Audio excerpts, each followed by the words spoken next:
we just moved outside of the city. The outskirts of Berlin, and it's the same thing. We have birds instead of sirens, and Yes, and we hear screaming people and screaming rats. and at So night we only have birds now. no screaming rats. Screaming rats. No, that was where we lived We had before. screaming rats before. It's terrible. Yeah. Now we hear each other's tummies, and and now also it's very different. There is such a thing as too much silence. No, I don't think so. I love silence. Well, apparently in a completely dead room, you hear two sounds, a high-pitched one and a low-pitched one. The high-pitched one is your nervous system, and the low-pitched one is your blood circulation. This is what I'm talking about. There's a few spots. This is exactly what I'm talking about. There are, I think there might be one in the States. There are a few spots in the world you can go to, some studios, and the only thing that you can hear are the sounds, the internal sounds of your body. There is such a thing, I think, as too much quiet. It is nice to have birds in the background. True. Are you familiar with David Toop? I had David Toop on the show a few years ago. He's an ambient musician. He's written several books on silence, but it's an interesting phenomenon. The role that it plays in music, because I do think that it plays a similar role in art. The absence of sound. Well, apparently there is not a single spot on the planet anymore that is untouched by the sounds of human civilization. It just does not exist anymore. You will hear, like airplanes passing by or something, like everywhere on the planet. I think about that too in terms of music. Somebody a few years ago, is also a musician, member Para Ubu brought this up to me, but that this idea of playing music everywhere in stores, this constant ambience of music is a relatively new phenomenon. Yeah, of course. Music. Yeah. Yeah. Well, there's music. There's a phenomenon of music, but but now, and I think maybe here in the States, Starbucks is a big part of this. It's not just music; it's actual songs, and now these real songs that people have put their blood, sweat, and tears on, and they just play kind of a passive role in life. Unless it's AI to start with. Unless it's AI to start with. That's fair. Yeah. I have that feeling really often. I often have the feeling that the air is so full of stuff, sounds that are not necessary. It kind of drives me crazy. That's why I love silence, and that's why I like being out here, because I don't know. I think it really affects all of us that we're constantly bombarded by sound. Be it, cars or traffic or rats or music or, sometimes when you want to do an interview somewhere in the city, it's almost impossible to find a spot where it's quiet enough to do an interview, just as an example, that how much noise there is everywhere. And I don't think that's healthy. I think it's healthy for ears to listen to birds or to trees or just the wind. I think that's really necessary. Yeah. So, Danielle, you're from the west coast of the U.S. initially, right? You're from Tacoma. Is that right? Yeah. Yeah. Mm-hmm. So I am as well. I'm here in New York now, but I'm from California originally, and I went to school in Santa Cruz. So I was to school in the Redwoods, and then I moved out here. I was living in the city for a number of years, and then I visited back home, visited Santa Cruz, was out in the forest, and it was only then when I was standing in the middle of the redwoods that I realized how long it had been since I had experienced darkness and experienced silence. And I think it's one of those things where we're so good at adapting and compartmentalizing that we don't even realize that it's just become a constant in our lives. Absolutely. I mean, together with all the internet and all that other stuff that we're bombarded with, advertisement and news and talk shows and all that. I mean, I noticed lately, like, I'm actually somebody who's very concentrated. Like, when I work, I can be very, very concentrated on one thing. And lately, like in the last couple of years, I've noticed that it becomes more and more difficult, that all of that stuff really kind of makes you so nervous that it's really I mean, everybody knows that people's concentration is how long? 75 seconds what are we talking about? How short the attention span is, and I think that all of that, even noise is so distracting and so unnerving that our attention span has become so short. And even for somebody as extreme as me in being concentrated, it's really starting to affect me, and it really annoys me. I mean, like, I hate it. So yeah, I don't envy this generation. When I was coming up, and when I was, in my formative years, when I started working in the field that I'm working in, there was hardly any distraction. Like, we had 3 television channels in Germany. In Germany. Yeah. In the States, we had more. Yeah. In Germany, we had 3 television channels, and they at midnight they would play their respective national anthem. Like the East German or the West German national anthem, and then there would be white noise for the rest of the night until the morning.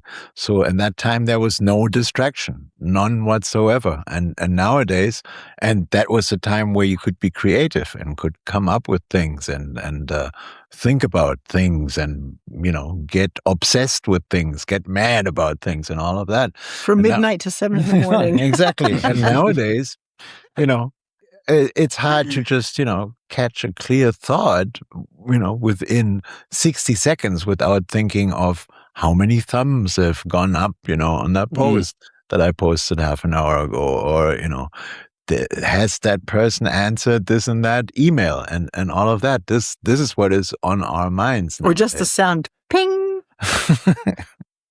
Yeah, so that's very different.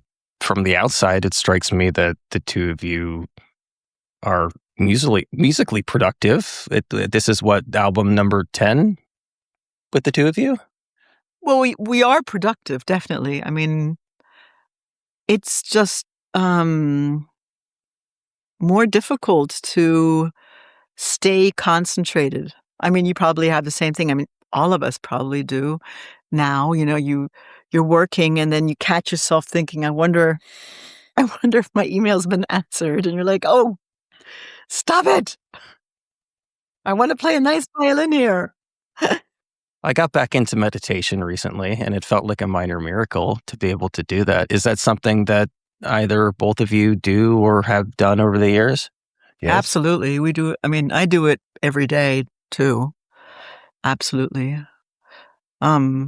We started doing that when we were nomads, because we were nomads for 14 years. And that was really important to somehow stay sane. We learned doing that during that time. So we do a lot of that. Breath work, meditation. Yeah. Yeah. I used to take naps whenever I could. And now I prefer meditating. If I have a spare 20 minutes or something, I'd rather just sit. We did 2 meditation albums. I don't know if you know that. I didn't know that. Yeah. One's called Joy, my favorite, and the other one's called Unity. You can order them on our Bandcamp. Yeah. We did it because we don't like new age music. So we thought, okay, well, we're musicians, so we might as well, create our own soundtrack for meditating. And friends and fans were commenting that our music is very applicable to these kind of practices, to like yoga and these things. So we decided, in order to give people a chance to listen to something nice instead of that new age crap, we recorded 2 of them albums. I listen to a lot. I do like listening to music when I meditate. I listen to a lot of Alice Coltrane. Nice. I think she's great for meditation. Choice. Yes, as they say, Coltrane is the greatest composer of all mankind, and her husband is pretty good as well. Yeah. He's a little more difficult, I think, meditation wise. She's got the harp is really, but yeah, if you go down that rabbit hole of actually attempting to listen to things on whatever streaming service of your choice for meditation, then you're really getting into that weird AI algorithmically generated music. As far as actually the process of creating those 2 albums specifically, how do you start to create music for meditation? I think they were different, the 2 albums. Like the first album was Unity. The first one was we were just we based everything we did on the timing. So it's a CD of an hour and it has 3 20-minute pieces on it. And one has 108 affirmations that Danielle says in a measured time with our music to it, and the other is called the fourfold breath, which is a breathing technique where you inhale, hold the breath for exactly the same time, exhale, and hold the breath again for that. So in 4 equal parts, and we did a composition based on that. And the third composition on that is going up the chakras and the 7 energy centers along your spine. And the second one, Joy, we did. Basically, we have a friend, Eric Hubel, who used to play with Glenn Branca. He is a collector of all these really wild string instruments he collects from all over the world, like really weird ones. And they have like strange sounds. I mean, I love instruments with strange sounds. That's why I play the hurdy-gurdy and the auto harp and all those strange things. And he has like tree trunks with strings on them and stuff like that. And they just sound amazing because they have an incredible reverb and they have a kind of earthy sound to them. So basically, we were staying over at his place. He lives in Canada, and we recorded all of his instruments in his house. And then we visited our friend Vinny Signorelli from Insane, the drummer. And he was in Mexico at the time, and he drummed on his wooden staircase in his house there. With his bare fists. And then we created, I think, 10 songs from that. And just the way those, they're pretty short, the pieces, but the way those instruments resonate, it's like unbelievable. I mean, I love that album. I really, really love it. This is something that comes up every so often that I find fascinating. When I was in school in Santa Cruz at the radio station out there, and I had a friend who did I guess you would call it, a world music show, but he would play tuba and throat singing a lot.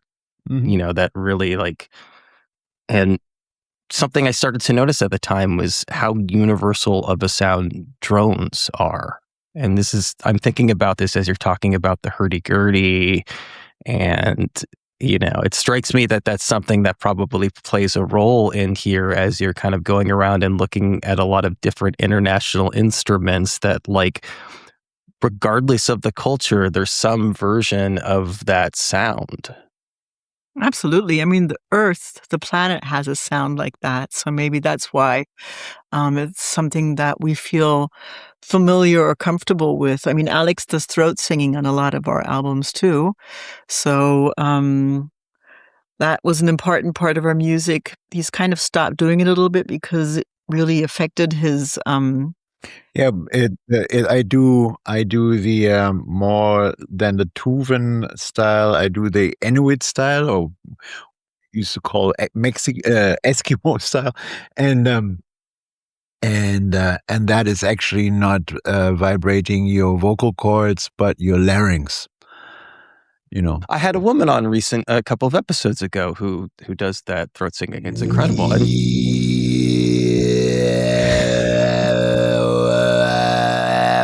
That's my larynx, not wow, my vocal cord. Yeah.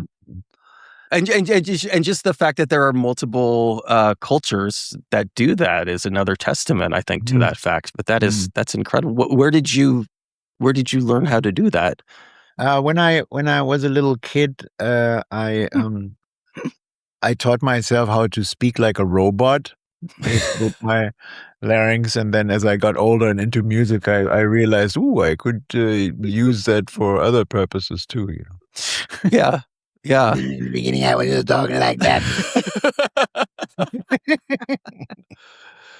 But when we found out, we noticed that he always catches colds easier when he does that all the time. So now we're doing we're doing less of it. I mean, we're doing a theater piece at the moment where he does it all the time. So we're not trying to perform as many songs with it because it really affects your vocal cords. Yeah. Yeah. It's Or even he's got a cup of tea. I don't know. Yeah. Yeah. It's quite a massive vibration compared to just singing. So therefore it kind of opens the pores for any kind of bacteria or viral, load that might be in the atmosphere right there, so. Well, yeah, I mean, you just in general, you have to think about, I mean, this is across genres, and you have to start thinking about taking care of your body. And at a certain point, like, that will affect the music that you make invariably, it seems. Yes. Sure. Especially if you're touring as much as we are.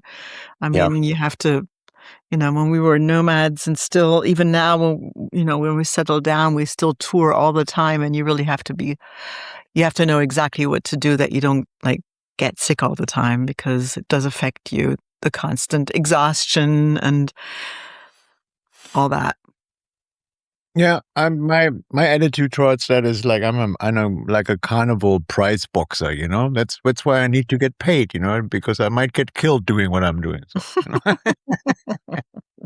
When you say nomads, what do you mean by that? In 2010, we gave up our home, and we decided, because gentrification had started in Berlin 2010, and we thought it was only happening in Berlin. Ha ha. Naive. And so we said, okay, we're not going to, start doing a job on the side to be able to financially survive. We said, if it's the house that's expensive, we're going to get rid of the house and become nomads, because we're not going to do anything except our music and our art. For a very long time, Berlin was known, relatively speaking, for being fairly inexpensive. It was. When I moved to Berlin in 1987, it was incredibly cheap. I had an apartment that was 600 square feet, and I paid meters, and I paid 30 marks, which was about 15 euros a month for that. $15, sorry. So that's what Berlin was like. I came from New York, and New York prices were expensive back then already. So when I came to Berlin and I got a room for that price in this huge loft, I was like, I'm staying. I didn't even pick up my furniture. So Berlin was like that for quite some time, but it started changing around 2008, 9, and then 10, it was like full-blown gentrification mode. I mean, after the wall came down, they were renovating everything. So as soon as they had renovated it, it became expensive. Yeah, that little island became the capital of the country, and also a business metropolis and a tourism hub and all of that, and therefore it changed quite drastically and quite rapidly at one point. Yeah. So we decided we're going to go look for a place that is as cheap as we had something before, and that likes supporting artists, and that's going to be really creative and beautiful. And we traveled. We thought it's going to take about 18 months. And 14 years later, we realized that gentrification is everywhere. I mean, the only place we found that's kind of like Berlin used to be in the 80s, and that is as cheap, is called Dunedin, and it's in the southmost point of New Zealand. It's really great. You literally have to go to the end of the earth. Exactly. But we were also considering moving into the Hudson Valley for a while, into Hudson, actually. We fell in love with Hudson, yeah. In 2014, and we were getting ready to, organize that, like looking for places and stuff. And then, you know what happened in 2016, and that, changed our plans. So we went back to Europe. I don't know how much better things are over there. Things are... Yeah, it's all mad. Yeah. It's interesting. One of the things I was just reading some of the interviews that you were doing, and you did one in 2010. It was April 2010, which oh wow, a lot going on around then, and you did the Proust questionnaire, right? Famously the behind the actor's studio questionnaire, where they ask you, who's your favorite person, who's your least favorite person, living person. That you didn't have any hesitation answering that, and that plays into what happened in 2016. But one of the things, and this jumped out at me. One of the questions is, when and where were you happiest? And Danielle answered Joshua Tree 2015, and Alexander answered the Yucatan 2010. Yeah. Yeah, all true. The Yucatan has also been destroyed. It's completely destroyed. At least where we used to hang. Our said friend Vincent Signorelli, he had been running.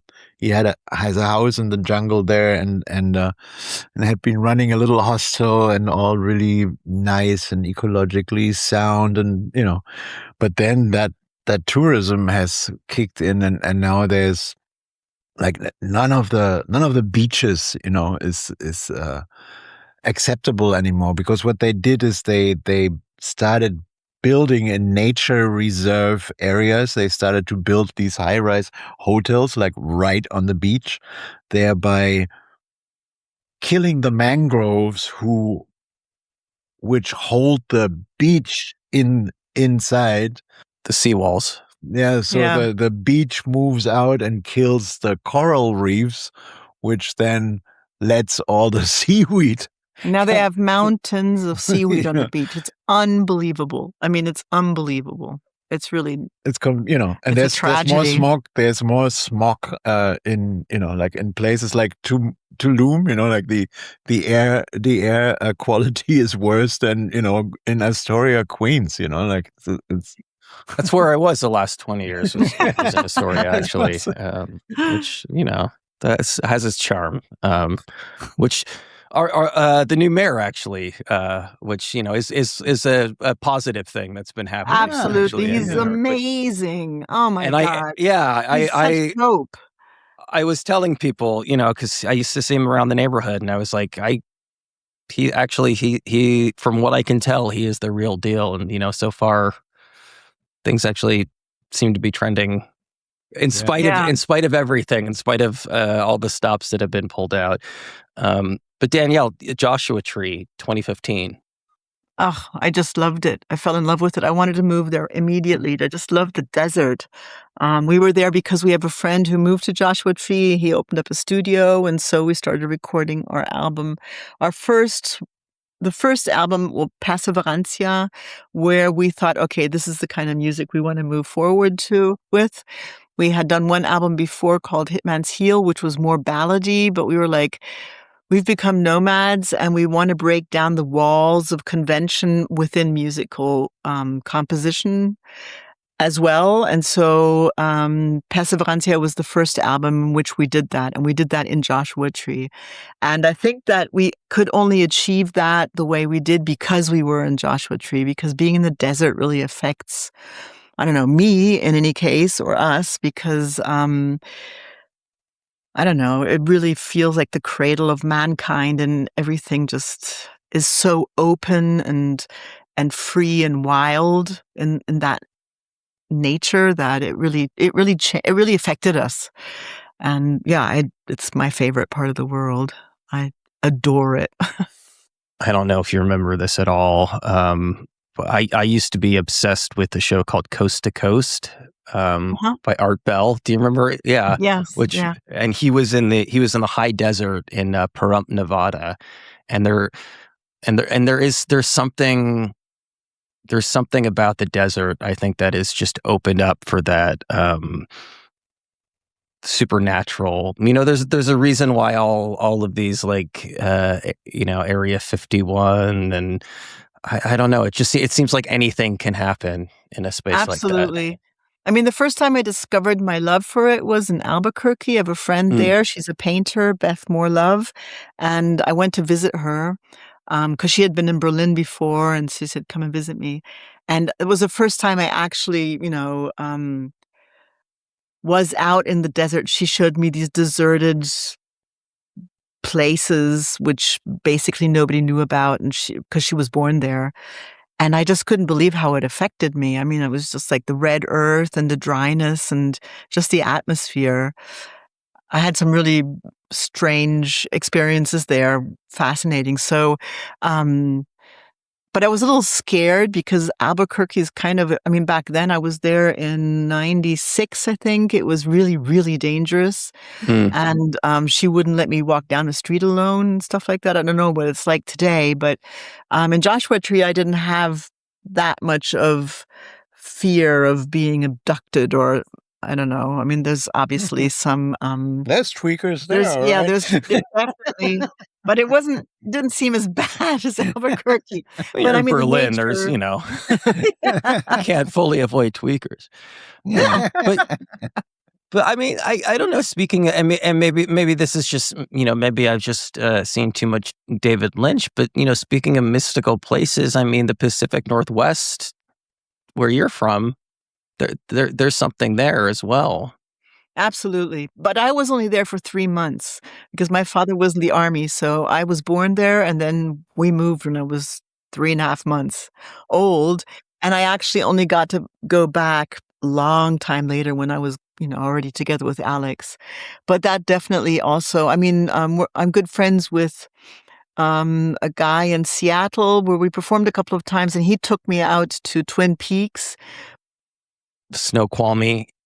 Yeah, and I was pretty surprised at how, even though I was only there for 3.5 months, that whole atmosphere really seemed home to me. I mean, I love Twin Peaks, the whole atmosphere, Lynch anyway. I love his stuff too. So, and interestingly enough, I mean, that area is very similar to Berlin. From the temperature, from the amount of rain, from like the the vegetation, it's very similar. So I was like, that's really interesting that I was born there. I was only there for a couple of months, and then I moved to a place that is very similar, except on the other side of the pond. This is what's funny. Alex is I think, you do the nomad thing for 10, 15 years, and it sounds like you end up pretty close to where you came from. Yeah, exactly. This is I attended grammar school just like within walking distance from where we live now. He knows every tree. He can tell me a story of every tree. One, his grandfather fell down drunk. The other one was chopped down by like every corner. It's incredible. And I didn't actually realize we were moving to a place that was where he had grown up. It only turned out later. So it's an interesting turn of events. Yeah, were you keeping it a secret? that from her. Yeah, I better not mention that. No, no, I did not. But it is interesting in a way to be, because I am very used to the little commute into downtown that that you obviously have to do if you live here, which is for an American is nothing, like it takes like 50 minutes, like to get from here into downtown, into mid Berlin or the whatever, subway, with the train and the bus and stuff. But for Berlin tourists and for, like hipsters moving to Berlin, that's like a scary, like outlandish kind of commute that they, would never endure. And when I was a teenager, this is the kind of distance I had to cover when I tried to sneak back into my mother's house after coming home, drunk from a nightclub and at 4 o'clock in the morning or something like that, before she woke up. And nowadays, therefore, it's not very exotic for me, even though I did have to get used to also to that little commute again. But it's interesting also because back in the days, it was the most southern corner of West Berlin. That means like a dead end, like here, like there was the wall, and after that was not even East Berlin, it was Brandenburg, like a different East German state. And so now that is open, it's kind of this. We're very close to the airport, also to the new airport. It's just like 6 kilometers from here or something. So it's with the fall of the wall, that little island of West Berlin kind of disappeared. It was. And now we have like fields and forests, and we can just, yeah, and it's right there, where there used to be just a wall and like a dead end. It kind of, the world it's a bit like a dream kind of something, like when you dream about architecture or when you dream about landscapes that way, that suddenly somewhere a door opens, and behind that is just like some vastness, either like vast architecture or vast landscape or something. And that's kind of the reality for me now, because this place, it just used to stop, and now it's open, and Now that's somebody who grew up with a wall. There's so many walls being built everywhere. And that's, like the real Berliners that I know who grew up with a wall, I don't think it's comparable to anybody else who doesn't know what it feels like to be surrounded by a wall. It's interesting that you would mention that, because and he grew up on the west side of the wall, too. Yes, exactly. So I grew up on the island, not in the communistic part. Behind the Iron Curtain, on the little island, like surrounded by the Iron Curtain, the Cold War around me. First time I traveled to California in 1982, a young punk rocker approached me and said, like, "Oh, you're from Berlin, so is it a tourist attraction or is it still in use?" He kind of mixed it up with a concentration camp. So I had to give him a little, background. But that basically is the thing. It was a very, very different situation. Part of me is not surprised, just given Cold War propaganda at the time in the U.S. Yeah, absolutely. That was Reagan years, right? 82. Yeah. I was explaining to a friend who was going to Berlin for the first time. I'd be curious to get your take on this, because you're discussing all the gentrification, and obviously, I assume part of that is all of the new buildings, all of the new architecture around like East Berlin, post the wall. But one of the things that really struck me the first time I went there is that a lot of the history is still there in a way that I don't think that it is. in the States, I think, I don't think we're very good at preserving history. There a lot. The airfields are still around. There are plaques and monuments that are just really kind of integrated into everyday life in the city. That's true. Yes. That's true. I mean, a lot of things that we really like that were old, like for instance, there was this amazing bar that Bertolt Brecht used to go to.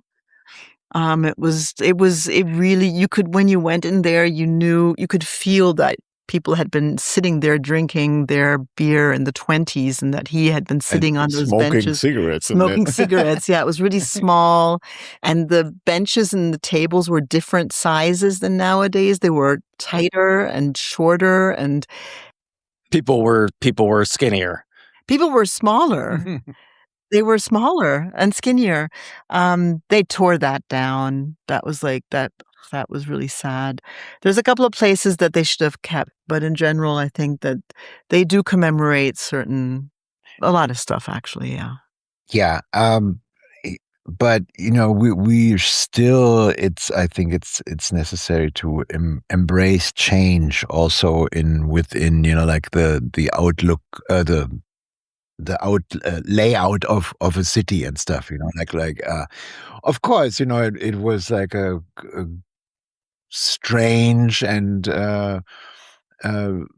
remarkable experience for me, first time traveling into parts of Berlin where there were actually still bullet holes, there's still buildings with bullet holes, but very, very few now. Yeah. But then, all of Kreuzberg was pretty much, like a pincushion, and that's obviously not like that anymore.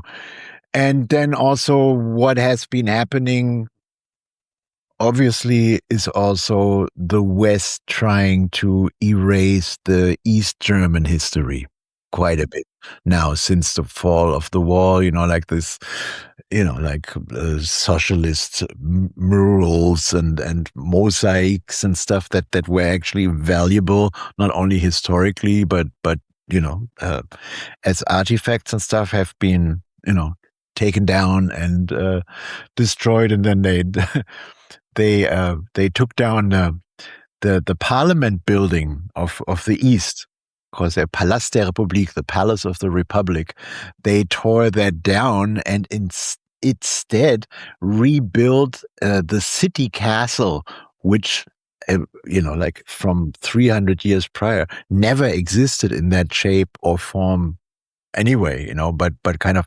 replacing the, like the socialist kind of building with the monarchy. with basically, yeah.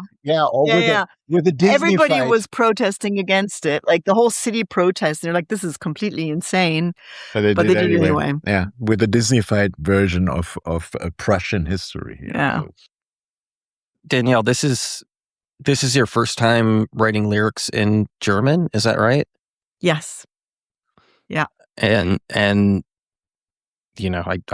don't speak German. My understanding, though, is it's very much a document of the time and perhaps, kind of abstractly a lot of the kind of things that we've been discussing that the world is going through of late. Well, I mean, for me, I've always written in English. I've written a couple of books, and I even wrote my Berlin memoirs in English, released them in English. So I read in English. I rarely read in German. And when we decided to settle down here in Berlin, I was like, okay, well, if I'm settling down here again, because I really actually wanted to move back to the US, I said, okay, if I'm going to move back here and I work with language, I'm going to have to face the language that I'm actually living in. I can speak fluent German because my mother was German. So I was raised speaking English and German. So it's not a problem of not being able to do it. It's just that I feel more comfortable in English. But it was really, really interesting to do it because I learned a lot about the history, because German is gets used, the language gets used in a completely different way than in English. There's a lot of German words which are kind of politically charged. Yeah.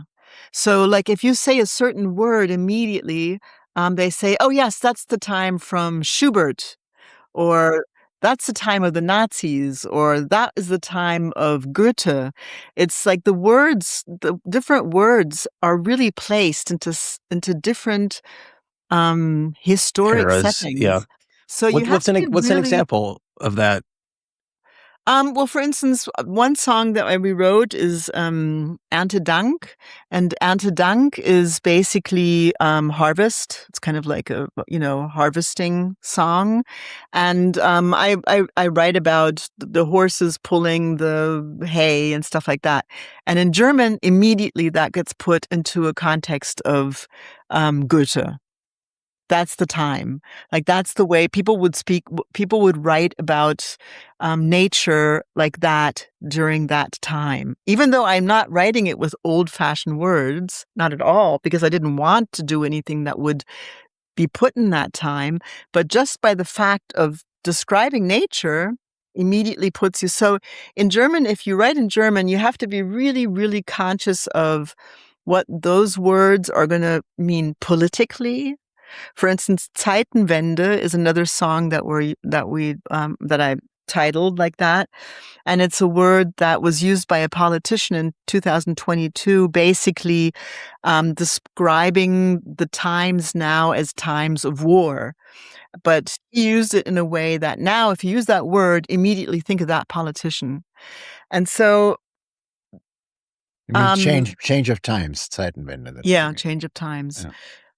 Although it's a very, very old word, but it's a beautiful German word too. But so you have to, in German, when you're writing in German, I mean, Germans are like that in general. They like to classify. They like to put everything into its right place. They're very, they're known for that. So they do that with the language too.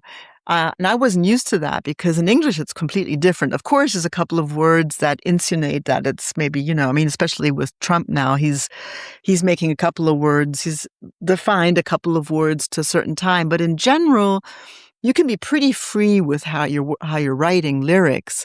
And I realized when I started doing it in German that I really have to be very aware of what I'm doing and what context you can put it into. So that was interesting because of that, I got a new impression of the German language and of German history. Something I hadn't really put together like that in a context. So that was really, really interesting for me, and I enjoy doing it. I'm not going to do it always. I'm probably for the future, I'll probably have a mixture of both. But I thought, okay, this album is going to be the Berlin album. Or we go back to Latin, like on the other. Right. I mean, that's a lofty way to classify an album, the Berlin album. Those are big shoes to fill.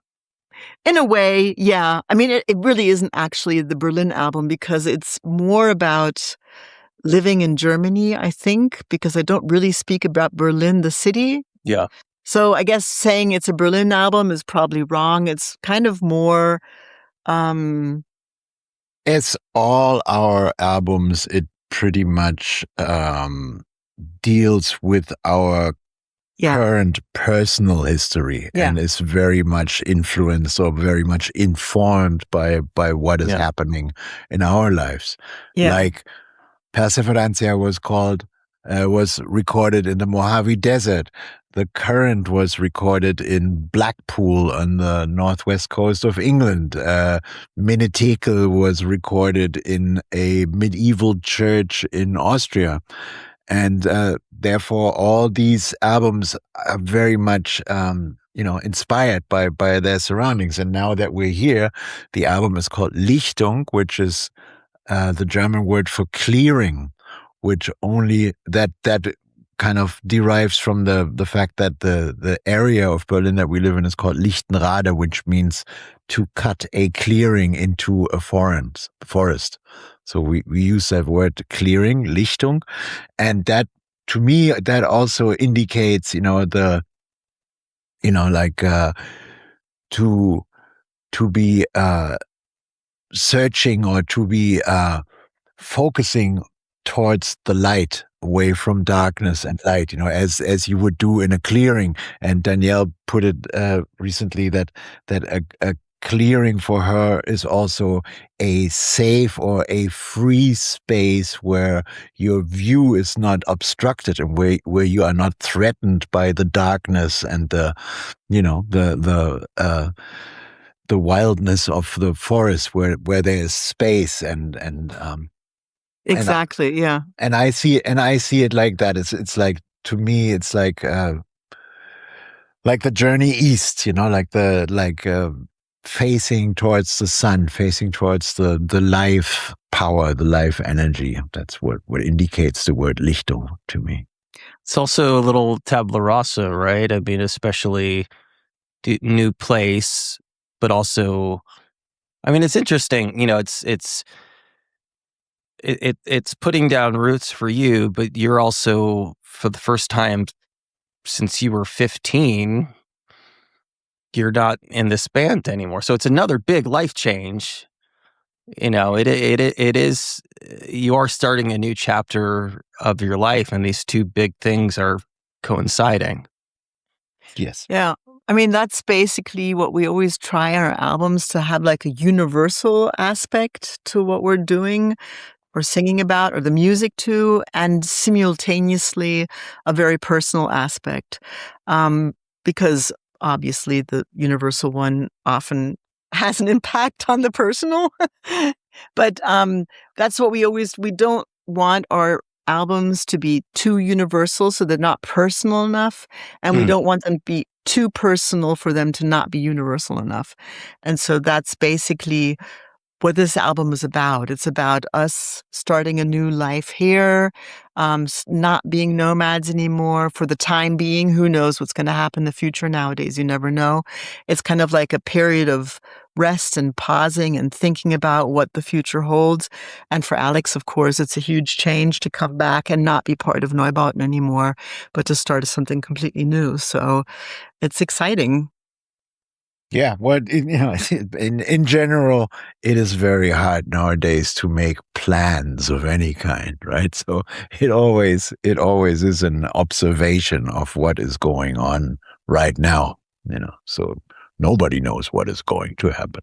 In terms of plans, in terms of what, just the state of the world, or state of the world, where to live, how to survive, like, who knows what's gonna happen? So far we managed to be independent artists, supporting ourselves with our art, and we're not getting younger, and also the way the world and the music industry in general is changing. Well, like AI, for instance, or also, I mean, the way the German government is cutting down on cultural things. It's slashing right and left. It's really, really bad.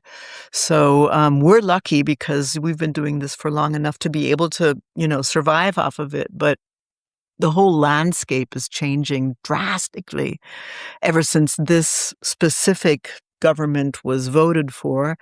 And it's happening everywhere. So who knows? With climate change, you don't know what climate. So it's kind of like nowadays for us, we consider ourselves lucky that we were able to be nomads between 2010 and 2014, because it was still possible to just travel freely and not really have any problems.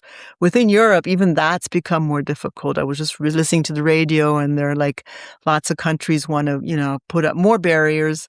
So we kind of just see this as a lucky break at the moment, and are enjoying the clearing. Coming back to the coffee shop background music, I read recently that every day, I think it's 36,000 pieces of music are uploaded into the streaming services. Every day, 36,000. And more than 80% of those 36,000 songs or pieces or whatever you want to call it are AI generated. So that's quite a competition. We have to deal. I don't think so. Well, just in quantity, of course, not in quality. We're discussing quality of AI here. I travel a bit for work, and I'm kind of, I moved. I didn't think I'd ever be able to buy a house. I'm a millennial, right? I mean, that's the whole. But I was able to buy a house, and part of me just wants to just stay here and just be completely, just be in my house. But obviously, when the opportunity arises, it's nice to get out in the world. And I'm curious where the two of you are landing on that at the moment. You built this nice house for yourselves. You've got a garden. You've laid down root up. We don't own the house. It's not our house. Okay. We got lucky that we are able to live here, but we're not. We are not owning anything. But you have put down roots to an extent. There is a garden. Yes. Yeah. So what was the question? So the question is just in terms of, I mean, obviously you are more stationary than you were when you were nomads, but, do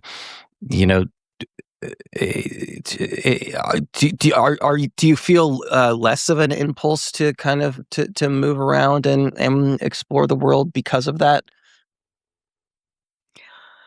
I have to say, being settled down makes me restless and nervous because it makes me feel dependent on something. And I feel like, especially nowadays, it's really scary to be dependent on something because, again, you don't know what's going to happen. I felt extremely comfortable with just having 2 suitcases and my instruments and being totally flexible and being able to just jump on a train with everything I need whenever I wanted to and be able to leave. So, but I think that's also because, I grew up being an army brat. That was the first thing I experienced. For the first 12 years, we were moving nonstop. And then, I came to Berlin. Berlin is the only place I actually stayed in for longer. But being a nomad is kind of natural for me. So for me, it takes getting used to, but I really like it because it gives you the possibility of kind of, how do you say, go do things with more depth. Because you're not constantly reacting to things on the outside, you can spend more time reading your books or really thinking about a text I want to write or, what kind of music so it is healthier. I mean, that's one thing that we learned as nomads. It's actually really unhealthy to be a nomad. So it's not a natural state for the human body, and I think one should always think about that. If you think about misplaced people or people that are migrants or whatever, it's really, really unhealthy. So I'm happy for the chance of being a little healthier. Yeah, and then also, it's while we were nomads, we had to call in favors or ask for favors. Basically, oh, can I, great to be here in wherever. Can I please do this commission in your studio for the next 2 weeks? It's really great to see you, but I won't have time. That is a good thing to be able to do that again. It's a great thing to be able to host people again. Yeah, to kind of build dinner parties. Sure, and maybe to repay some of those favors. Yes, hopefully. absolutely. Yeah. Absolutely. Host them, invite friends. But then, what I really what is very important to me is that I don't believe in nationalities or countries at all. I think it's about that we are all one people, and I still love experiencing all those places that I don't know yet, and also those places, whether they are in Europe or in the States or in Asia or whatever, which are part of my personal history, and I like I do feel like a global citizen in that respect, and I don't believe in. Yeah, I just don't believe in the concept of nations at all. I'm sorry. Or walls. Yeah. Exactly.